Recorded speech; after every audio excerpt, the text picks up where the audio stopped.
a few things. First, we're gonna tackle public opinion. So it's on your syllabus.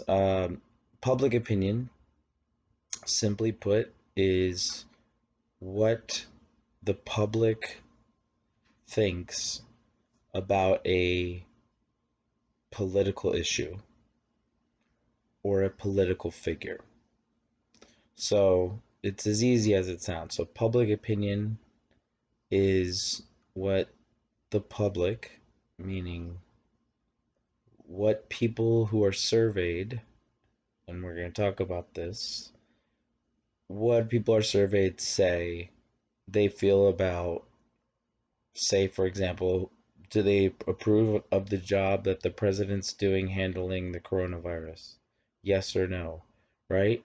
Those types of questions. So, what I want to teach you next is um, not well spelled out in the book, in my opinion. So, if you can hang on to these next four things when it comes to public opinion, these four principles, what we're talking about now is if we want to find out what people think, we have to do a survey, right?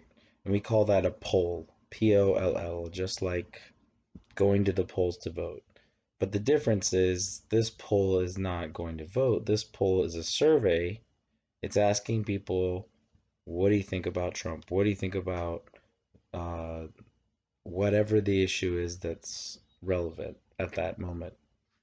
So these surveys are done all the time. You guys know because you see as you scroll the news, so and so has a 50% approval rating, or I want to say right now, and it fluctuates and it will depend on the surveys, but the aggregate average, I would say, of Trump's approval rating is about 45%, give or take. And we're going to talk about this in a second. Um, the confidence interval, which is basically plus or minus 5%. Okay, so now let's go through it. What is public opinion? It's what people think about what's going on. Why does it matter? One last question before we get to the science of these polls. Why does it matter what people think? Who cares? Here's the reason, and here's the answer. The reason politicians care is because they're elected, right? And so if they don't care what public opinion is on a certain topic, they're not going to get reelected. Chances are, right? So you have to be in tune with public opinion, and you are as a politician, as a president, probably more so than anyone. You have people telling you every day, maybe even multiple times a day, where your standing is in the polls, especially as the election comes closer. So now that we get that, that's why public opinion matters. In other words, what you and I think, it does matter. You may not have been polled, you may not have gotten a phone call or the survey in the mail, but uh, people do every day. So now let's talk about how you can make them accurate. So, number one way to make a poll accurate, and we're going to list four things in no particular order on the exam, but just know these four. Okay, so number one, for a survey, you need to have a large group of people that you ask, that you're going to ask a question to, like, or multiple questions. Do you approve of the job that President Trump's doing? Okay, so number one, you need a large, what's called a large sample size. You're asking and surveying and sampling a bunch of people. So the mathematical minimum for accuracy is 120. Although there are ways to do surveys accurately below that number, it's mathematically that's the general statistical limit of how low you can go and really retain accuracy. So, in other words, how many people do I have to ask to get the result that's actually reflective of the population? In other words, if I could ask 330 million Americans, every single person, what do you think about Trump? Then I would get the true number, but that's impossible. So, let's say for a survey, they would call 3,000 people. And they would have to be, importantly here, calling 3,000 people or more from all different parts of the country, right? Unless you want to study how do Californians view Trump, then you obviously, if you're looking at a bigger question, like what do Americans think, then you got to ask a, and this is number one, ready? You have to ask, or number two, excuse me, a large group and a random group. So number two, you have to ask a random group of people. You simply cannot, let's say for this analogy, go to everybody that's wearing a Barcelona jersey, or let's put it in terms a little more American. Everyone that's wearing a Lakers jersey, you go to them and you ask them, what's your favorite team? And then you wait till you find 3,000 of those people wearing Lakers shirts, and now you've found a good random group of people. But wait, is it random? No. If you're singling out people with the Lakers shirt and asking them, "What do you think about the Lakers?" then you're probably going to get a different answer than if you asked everybody that, 3,000 random people, not necessarily wearing the jersey. Some will, most not, right? Statistically. So that is a huge important factor. So, number one, you need to ask a large group of people. The more people you ask, the more accurate the survey, the poll is. Those are this same words, same thing. Survey, poll. So second, so remember, as many people as you can ask, and second, you have to ask randomly. Can't go to everyone in a LA Galaxy jersey and say, "What's your favorite MLS soccer team?" It should be the Galaxy, but some people will say LAFC. But if you go to everyone that's wearing a Galaxy jersey and ask them, you're not learning anything, right? There may be 2% that are wearing the jersey because it was a gift or because they lost a bet and they're really LAFC fan. But most of them are wearing it because they like the team. And so if you ask them, is this your favorite team? You're not getting any kind of poll that means anything, right? So let's put number two there and then give you a quick example. So let's say for number one, about the size of your sample, the size of your poll, the size of your survey.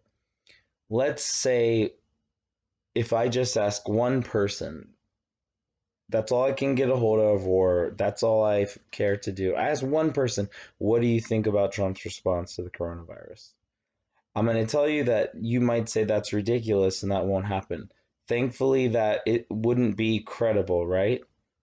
Here's what you might see, though, on TV sometimes, and I'm not going to single anyone out, but maybe a TV style doctor where they say this study of this, and I don't want to pick on anyone's diet. I'm vegan, so let's say, vinegar in my study was shown to cure cancer, right? So let's just take a study like that, and if you look carefully, they may be telling the truth, but it's extremely misleading. So let me give you an example, just so you all know how to know bogus studies from real studies, and this will help you in pretty much hopefully for the rest of your lives. So it'd be like this. I have a penny here, Mr. Abraham Lincoln, whoops, and tails, which is, I think it's the White House. It's a little bit hard to see because this is kind of old. Okay, but it's not too old. We know this. One side is heads, one side is tails. Here's what happens when people manipulate a poll by doing only a few people, or in this case, only one. Okay, so we're going to do flip this coin, heads and tails, and we're going to make a true statement that's going to be extremely misleading. Why are we doing this? So you can understand when it happens and not trust these studies. So let's say our presentation is, this is a two-sided coin. We're going to flip it. In our study, we've concluded that this coin, it just went tails, that this coin in my hands, listen carefully because we're not lying. This coin in my hand, I just proved that 100% of the time in my study, I proved that 100% of the time in this study, this coin will go tails. What's wrong with that? What's wrong with that is if we flip it again, we actually did get tails, okay? If we flip it again, we got heads. Didn't take long. It might even take you 10 flips to get heads on a crazy day, right? But we know this. This coin and every coin has a 50% chance of going one way and a 50% chance of going the other. So how do you get closer to that 50%? Because if you just do it once, you can then claim, oh, 100% of the time it did this. Well, it did, but 100% of the time is one sample. That's a joke, right? That'd be like saying, I met someone who has a orange goatee and he was really cool and he was a great professor, and every person you ever meet with an orange goatee you assume will be that person. I'm kidding. But do you see when you do one of these coin flips and you mislead the person that's reading the study or in a magazine or seeing it on TV or whatever, that's the problem with making a sample size small. And hopefully that makes sense now. And my humor wasn't too bad. Okay, so number 3. What else about public opinion polls makes them accurate? So we've got a large group of people, we've got a random group of people that we're asking, and then next we have something that I already mentioned called the margin of error. I think I used the term confidence interval. If you don't want to do statistics talk, don't say confidence interval.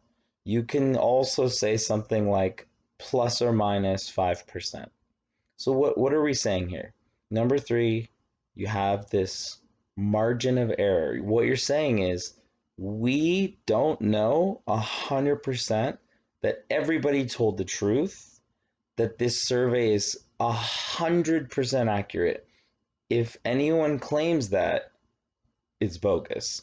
There has to be some margin of error because human beings, even if you don't mean to lie, you might give the person asking you the question an impression of what you think about this issue that isn't consistent with what you actually think. And how would you do that? Well, what if someone asks you a question, calls you on the phone, you do answer, you do want to do the survey, and they ask you about the NATO alliance and its place in trying to prevent Iran from getting a nuclear weapon. And they ask you a question like that, and you have absolutely no idea what the heck they just said, or you don't know much. Most people, maybe even me, would say if I'm asked about a subject I don't know in a survey and given like 2 options, I might just choose one because I'm embarrassed that I don't know what the actual issue is. And I don't want to say I don't know because it's embarrassing. I want to pretend to know. So maybe I tell one, don't do that. But right? So that's number 3, margin of error. Number 4, and this could easily be number 1. They're all equally important. The question, so number 4, and then we're done with public opinion polls, and you guys will, for the rest of your life, guys, is it all inclusive? Y'all. I'm from Virginia. I grew up, okay, so I was born in Harrisburg, which is basically Hershey, Pennsylvania, which is why I'm so sweet. So that's a really, yeah, I know. Silly. Do you guys know that in Hershey the lampposts are actually Hershey Kisses? Like they have like a tinfoil looking thing over it, and the town smells like chocolate. It's pretty amazing. But I moved away when I was a month old, went to Virginia. Now I'm here. I digress. Um, but number four is this. It's if you're gonna make a poll, a public opinion poll, and find out what people think, maybe even the most important thing, even though I said they're all equally important, is the question that you ask has to be fair. It has to be straightforward. So we're saying what? We're saying it has to be fair, meaning like this. Do you approve of the job that the president is doing handling the coronavirus? Yes or no? Right? Simple, straightforward question. You're not leading them in any way. You just want to know, do they approve or not? And then you have a bad question, which wouldn't make our list and wouldn't be an accurate poll, like President Trump, worst president or one of the worst? Or if I said President Trump, great president or the greatest president, whatever side I took, that's a nonsense question, of course. But the point is, you can't lead someone into the answer. You can't even say this in an accurate poll. You cannot say, don't you disapprove of the job that President Trump is doing, or don't you approve? Right? You can't do that because then by saying it as a question, you're in layering it. You're really basically making an instruction like, don't you think this? So you're sort of cornered into answering, and that's not gonna come and give us accurate results. That's most of that would be, yeah. So does that make sense? So fair question, simple, and that's the other part. Simple means, can the average person, the average American, in the case of our class in this lecture, the average American, can they understand what you're asking? Do you make it about some, NATO alliance and, Iranian influence over, US foreign policy in the Middle East? You lose a lot of people. In other words, most people, and it's not a criticism of them, but they just don't know about it, and maybe they care, but maybe they just don't know, or maybe they don't care. But whatever the case is, you have to have a question that people understand. If they don't understand it and it's throwing in these very complex ideas and issues that politicians would know all about, but the average person doesn't have time maybe even to pay attention to, then the poll suffers if that's the case. Does that make sense? I hope so. You can't really answer me, but hopefully somewhere you're nodding your head, and it's so now look, for the rest of your life you should just look for these four minimum principles, right? That people are asked in random ways. So I just pick a name in the phone book and I call randomly. Now imagine the days when telephones were first around, and the only people who could afford a telephone were the rich people because it was a new item and it was expensive. And it was a luxury item, right? Imagine this case scenario. Could you see where the problem could be? Rich people will only be the ones, they'll be the only ones owning a telephone. So if you got a list in the early days of the telephone of all the people who own telephones, you'd be getting a list of rich people, right? So if you called them randomly, you're actually just randomly calling a bunch of rich people. That's not random, right? That's a bunch of rich people. That's a group of people that you're. Now, what if you want to study how do rich people, you know, feel about this issue? Then that has to be the focus of your survey. Otherwise, if you call everyone in a phone book when the telephone first came out, and you don't realize you're getting a bunch of rich people, well, then if you ask them who they're going to vote for president, you're going to get a one-sided answer. You're going to get the only opinion you're getting is from how rich people are going to vote. But things like that happen in the early days of social science, political science, what y'all are learning right now. Okay, let's move on to the next thing. So far, so good. Okay, I'm not gonna say um, the everything that we could say about the next topic, but I'll give you the big headlines. And this is something I've taught every semester since, dare I say, since shows how old I am. 2007, when I started teaching in college. I've taught this or showed this video when it became available, documentary, and talked about it, because and you'll be shocked when you go watch it. So one of your homework assignments is go watch, and I'm allowing you to watch the bite-sized version, which is 30 minutes versus the full version, which is an hour and a half. And there are a bunch of other new videos on there. But just Google or YouTube, IOUSA, and you'll see there the bite-sized version, and you'll get the glimpse of what I'm going to say, because it may be able to illustrate it better than I can explain it right now. But here we go.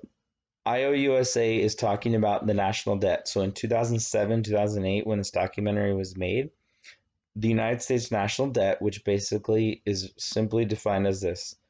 So this topic is the US national debt. And IOUSA is the documentary that explains it. And that's where I'm taking this from. And you guys will, I think y'all will really like it. Um, y'all will, I'm cracking myself up. You all will enjoy it. It's actually more interesting than you can imagine, because 2007, it's $8.7 trillion. That's how much our country owes. Who do we owe it to? We owe it to China. We owe it to Japan. We owe it to Mexico. Um, we owe it to basically every country. In fact, one of the things you're going to learn about the U.S. debt is, if you wanted to put this as number one, the U.S. trade deficit, which means how much does our country export to other countries? How much do we give away and sell? I shouldn't say give away. How much do we send away to sell? That's exporting, right? Versus how much do you import and buy? The United States of America, in that ratio of how much do we buy versus how much do others buy of our stuff, is the worst in the world. We are last in trade deficit. So um, it's fair to say that Trump definitely has talked about this and brought it into the national conversation. I'm not going to judge on how he's dealt with it, but the debt is now, actually, it's changed as of a week or two ago. So the debt I was going to teach you all is about $23 trillion. And that's coming from 8.7 trillion, as you'll see in IOUSA, to today, 2020. Before the coronavirus relief, it was on the verge of being closer to 24 trillion than 23 trillion. So like 23.5 trillion dollars. Who do we owe it to again? Other countries. And then you're going to learn this quickly, and hopefully for the rest of your life remember it, because I don't want to get too bogged down in this extra detail. But how do we lend money to ourselves, in this case with coronavirus? How do we do it? There's something called the Federal Reserve. You'll see it in IOUSA, and it's the nation's government bank.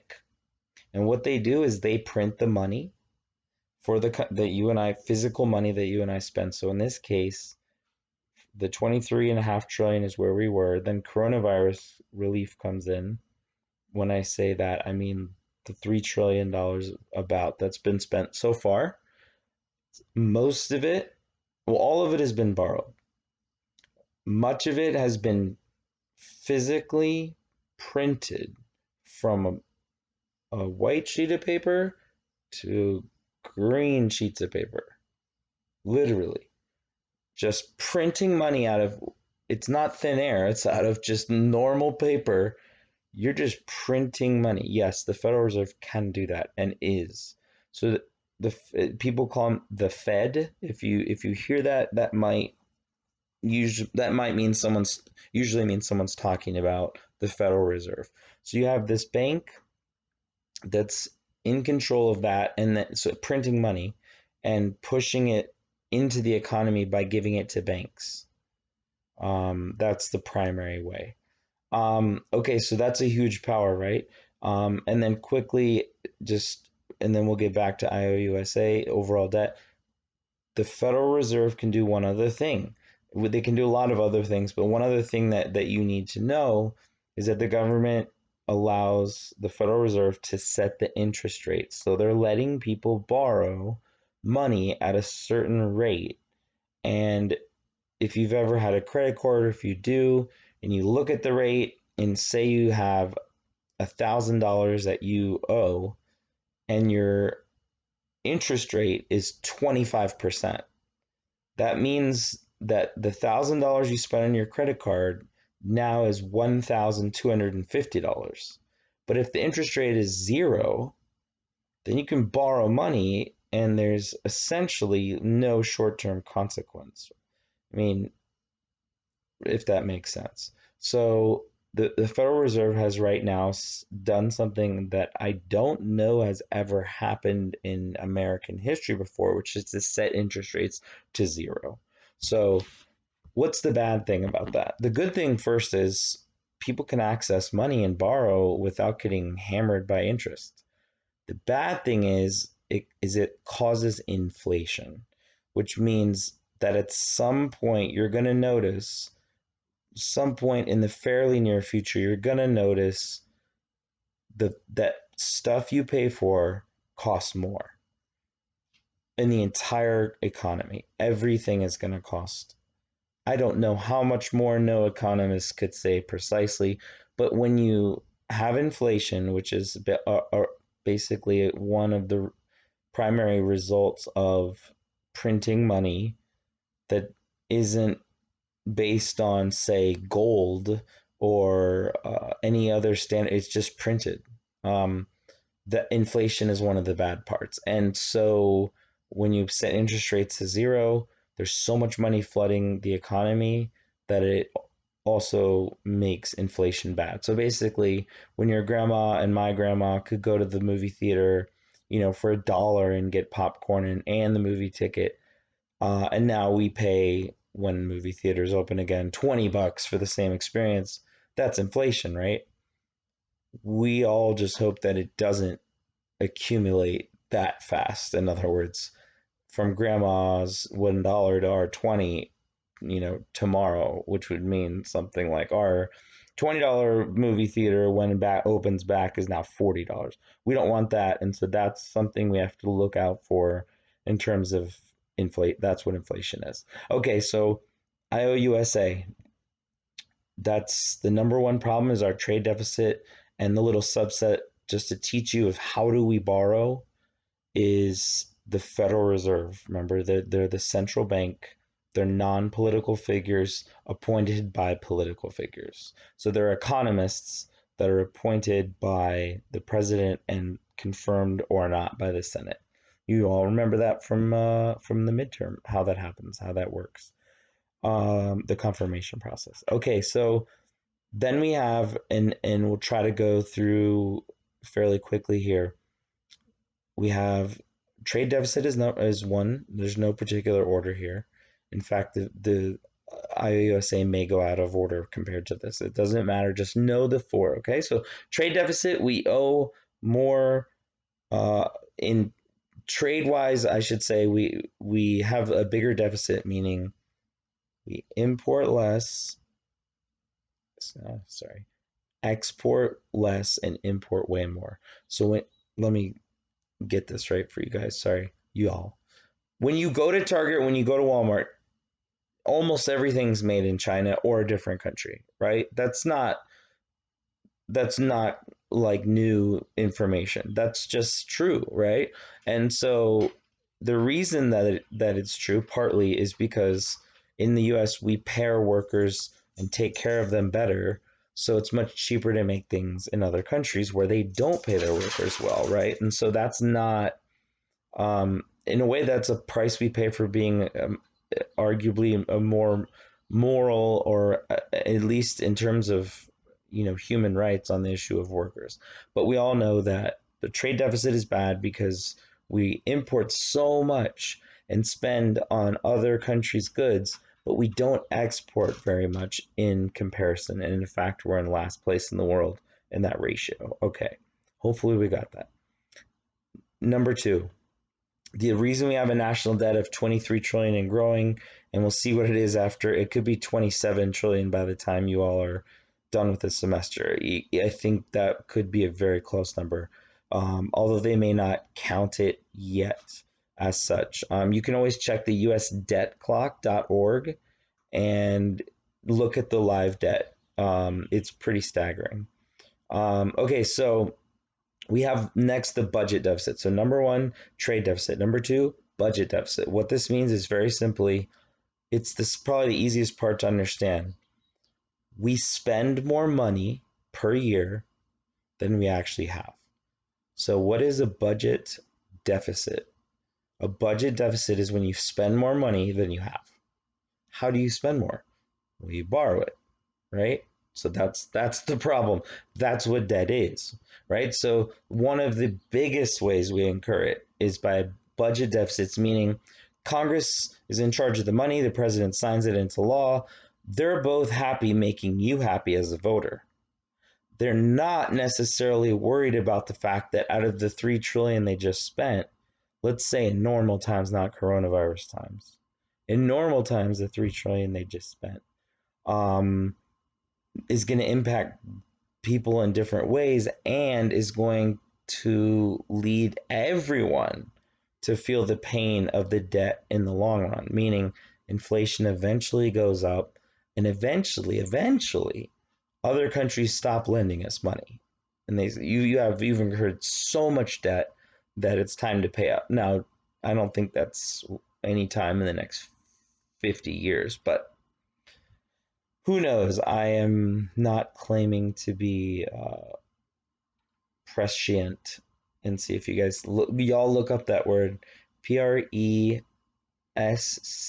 I believe it means kind of telling the future.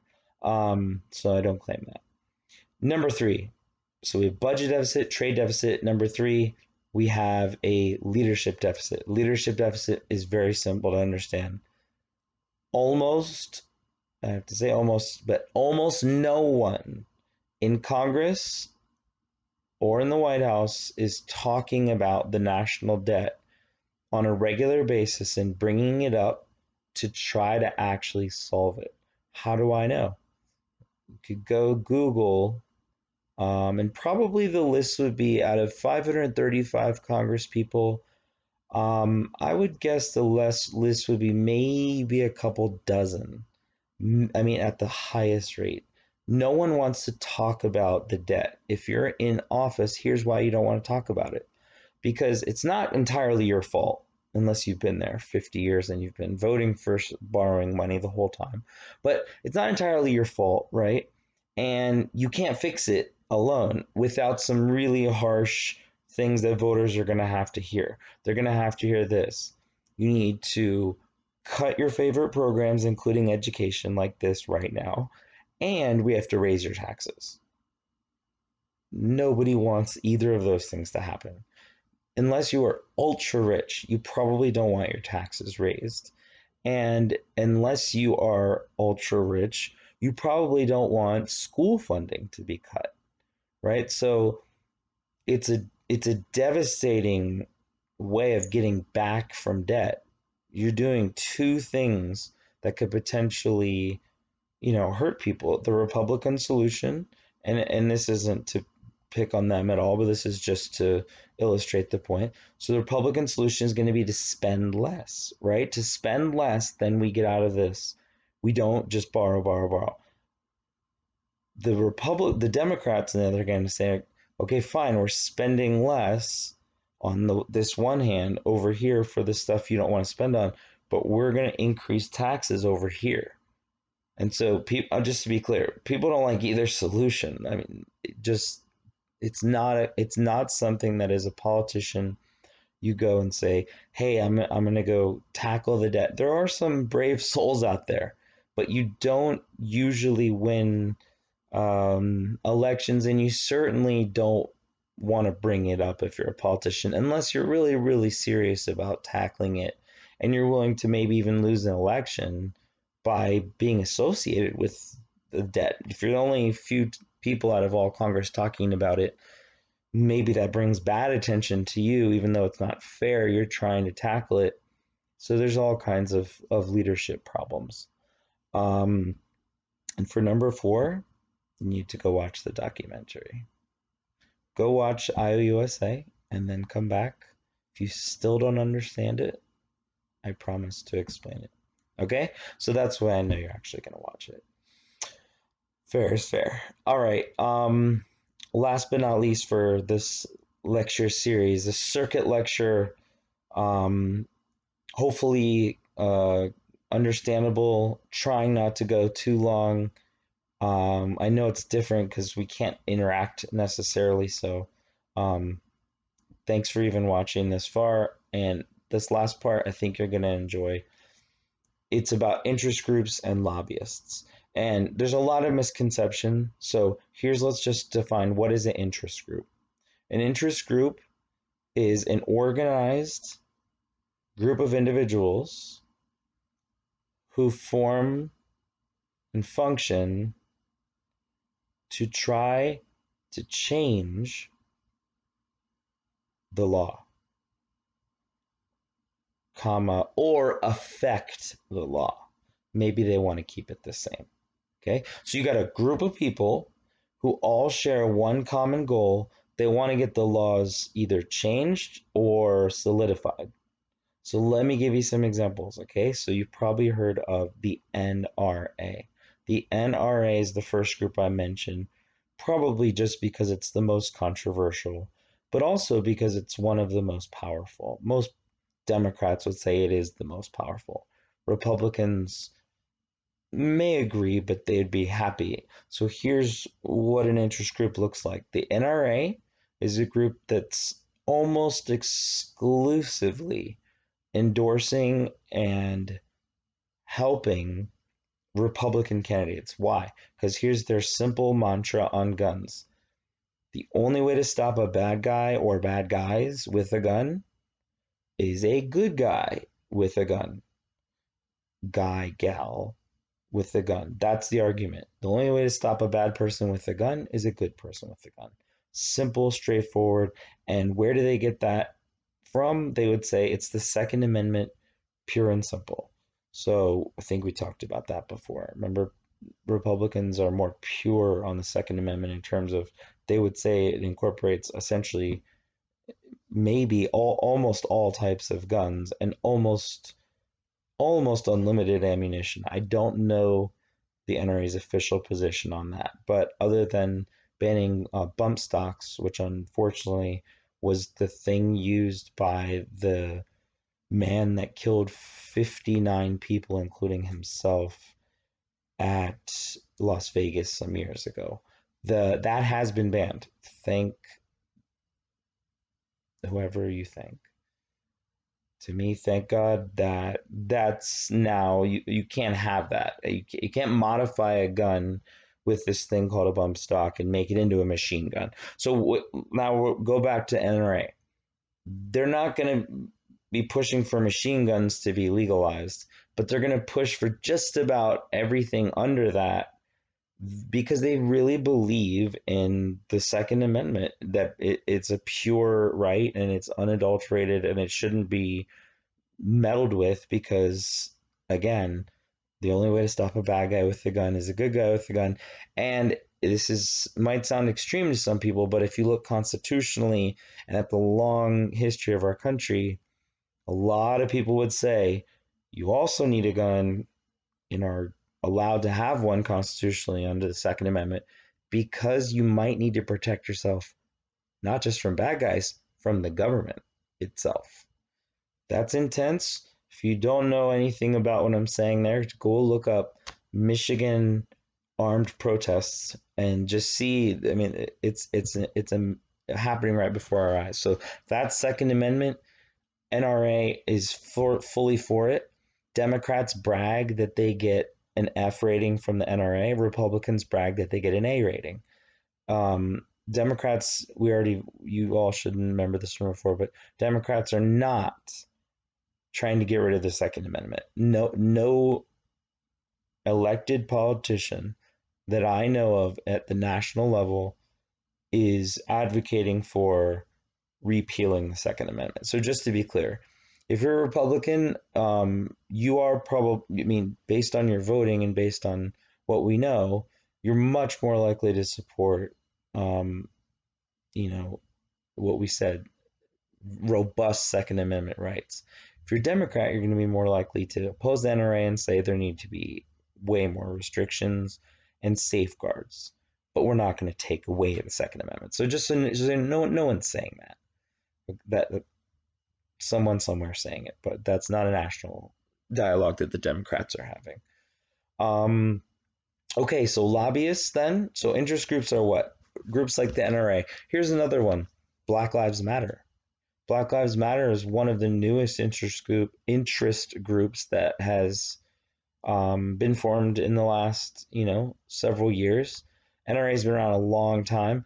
Black Lives Matter has been around less time, but I would argue is right up there with influence in NRA. You could argue Black Lives Matter is one of the most influential interest groups in our country, and maybe even the world, because of the important and intense issues that they're tackling. And if you don't know, and you really should, about Black Lives Matter, the movement is specifically oriented on trying to shed light on the horrible truth that there are massive amounts of people of color, massive amounts of them getting shot by Caucasian white police officers, even when they're unarmed. You might say how many cases Black Lives Matter would have the numbers, but we could all probably agree that one is too many. And if you don't understand where Black Lives Matter stands, go check out, if you can watch it, the video of the young man jogging who got shot. Jogging, you know, I'm trying as a teacher not to give my opinion, but this is why Black Lives Matter exists, right? To shed light on a really nasty, too common of a reality.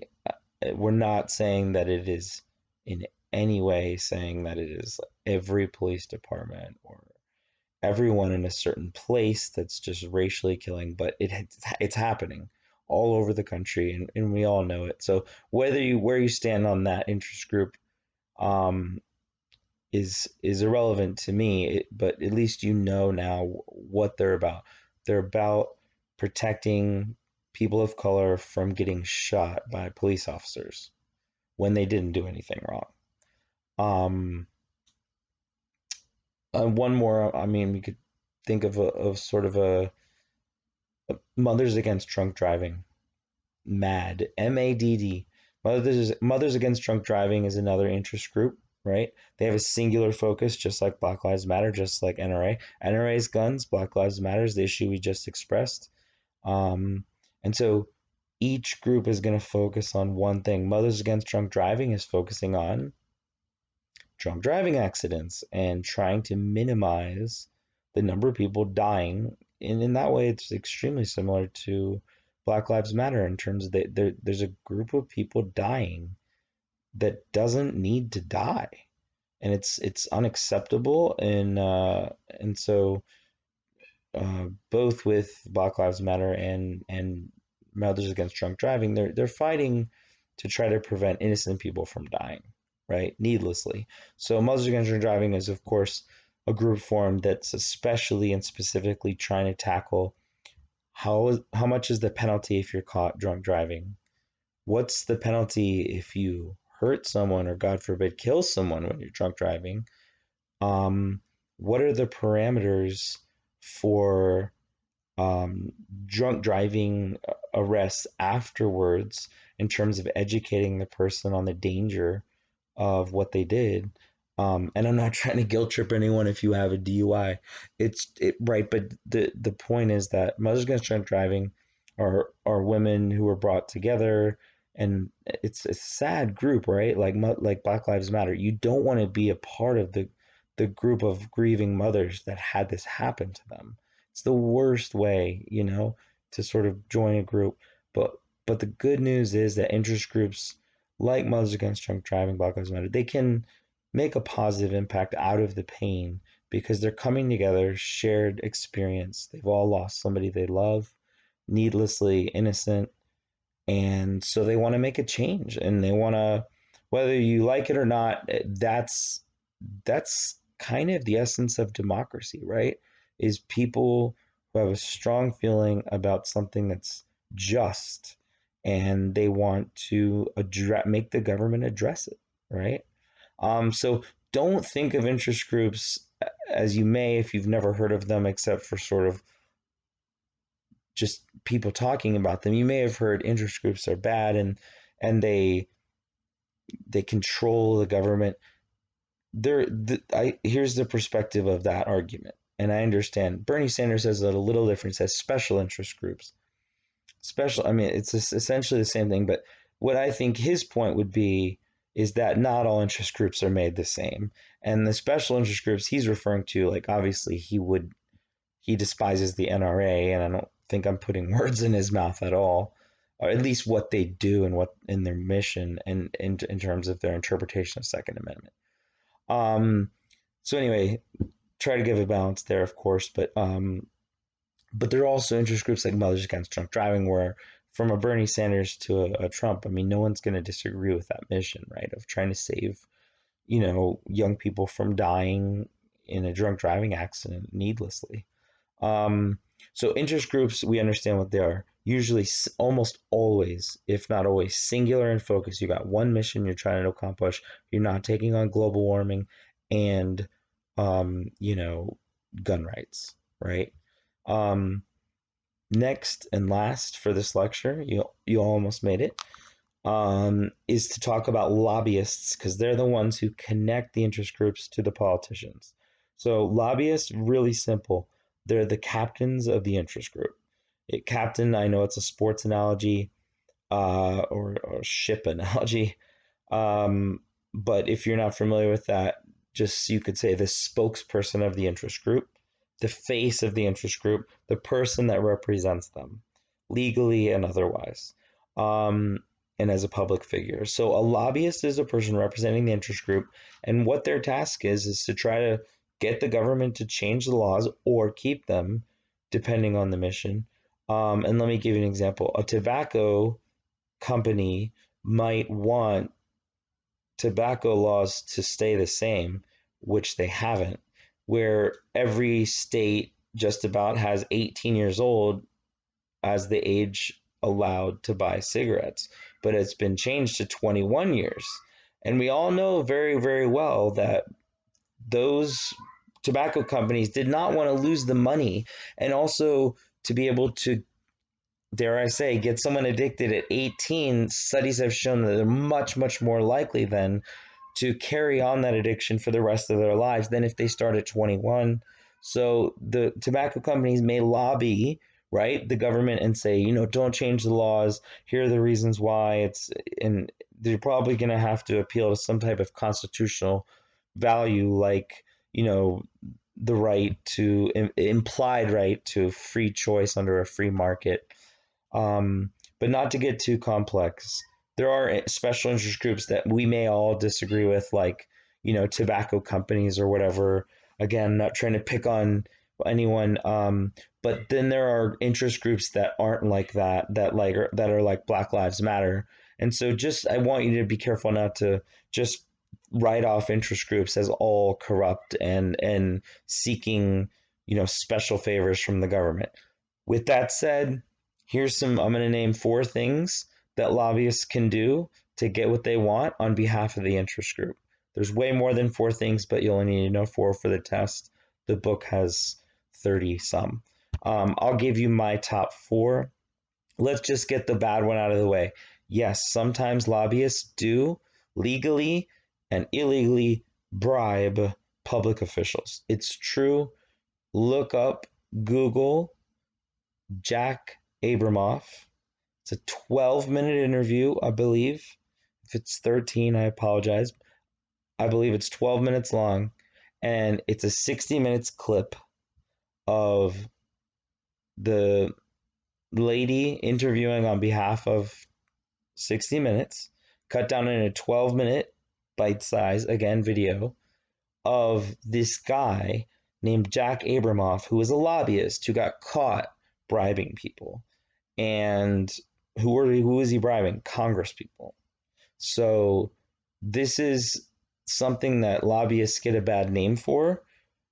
But again, just like any group, you can't just say all lobbyists are corrupt and do this. That's just not fair, and it's just not the case. But when they do it, it should get caught and punished. And we don't know how much it doesn't get caught, right? But we only know when it does. So with that said, let's get to some good things that a lobbyist could do. Some upright and proper things.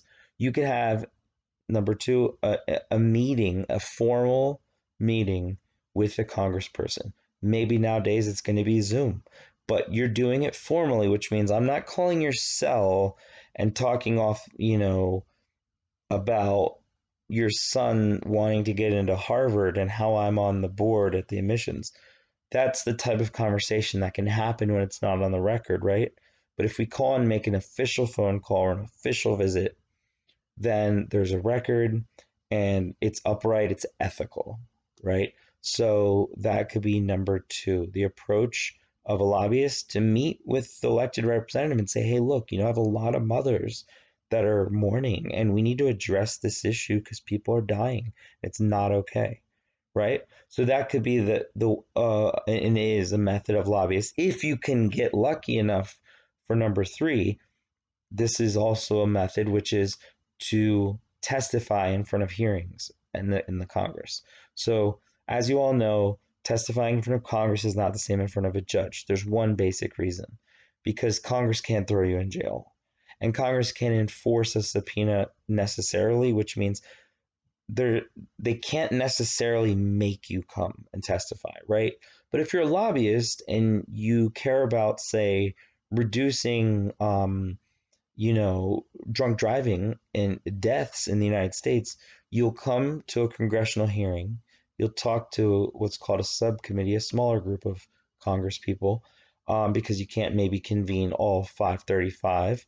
So you talk, you testify, you tell the facts and the statistics, yes, and the heart-wrenching stories. And you give that information to Congress, and that committee then gets to vote on, do we bring this issue or this bill to the full Congress and vote on it, and then it goes to the president. That brings me to point number 4. This makes some people uneasy, and I can see why, but it can also be an excellent thing. It depends. Which is number 4, lobbyists can actually write the bills that then become law that you and I all have to live by. Well, here's where it can get really sketchy. If somebody's writing the bill that's representing a large tobacco firm that just is looking out for profits, say, then I don't maybe feel as comfortable with that bill as if it's the Mothers Against Drunk Driving lobbyist interest group and it would be the lobbyist that's really formalizing this, because the lawyer, excuse me, I just gave it away. The lobbyist is usually, if not always, a lawyer and a former or future politician. So they either, for sure, they're a lawyer, and they either are about to go into politics, and that's why they want to get into lobbying, because they want to understand the system and how to navigate it, or they've already navigated it and now they lost their seat, or they were sick of running and they thought they can make way more being a lobbyist, and it's less sort of stressful because you have a consistent job. You don't have to go to the voters, right? So I hope that makes sense with lobbyists. I'll give you number 5 because you've been so patient. Lobbyists can also do things like go on just talk shows, right? Go on a talk show, go on CNN, go on Fox News, go on MSNBC, go on, be interviewed by Wall Street Journal and New York Times. Go conservative, liberal, get your message out there to the people directly. Why would you do that as a lobbyist? Because the lawmakers, the Congress people, and the president are going to be the ones changing the law. Why would you just go on TV? Well, because people are watching it and people vote. And so if you educate people about the issue of drunk driving incidents and you educate them that if you're 21 years old, you're statistically X% more likely to not drive drunk, then boom, you've gone directly to the people who are going to vote. And then just their public opinion, which we already learned about how to collect it, that just their public opinion is going to influence the government's policies. So you could go as a lobbyist straight to the people, and then I said I was only going to throw in five, six, and then we'll leave it there. They can endorse politicians or expose them with commercials, say, and say, here's so and so's voting record on, you know, public health. And then here's the other person's record. We endorse this candidate. And remember, the NRA is going to endorse the Republican candidate. The um, so far, the Black Lives Matter candidates would have gotten more significant traction in the Democratic Party agenda. So that anyway, you probably hear my cat meowing. Yes, I do have a cat. Um, so her name's Erin, by the way. She's not really looking like she wants to come chill right now. This is lecture time. It's all over though. I'm really proud of you all. You made it an hour straight about of me going on. So it's not the same as real class. It's not the same as seeing you all, but I honestly hope it helps, and I hope it makes you feel a little bit more connected. And that's that's super important right now as well. So some good news before you go. I know that most of you care deeply that soccer started again. Well, at least in Germany, in front of empty stadiums. But somewhere on the earth, the soccer started again. So um, I'm Dutch, so kind of our rivals, but the Dutch haven't opened up their league yet. I'm hoping Liga MX from Mexico opens up soon, and the MLS. And if I've bored you on the sports things, I apologize. I just had to get it in there. I hope everyone's doing well. God bless you all.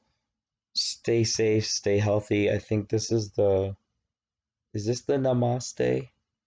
Someone get back to me on that. All the best, Professor V.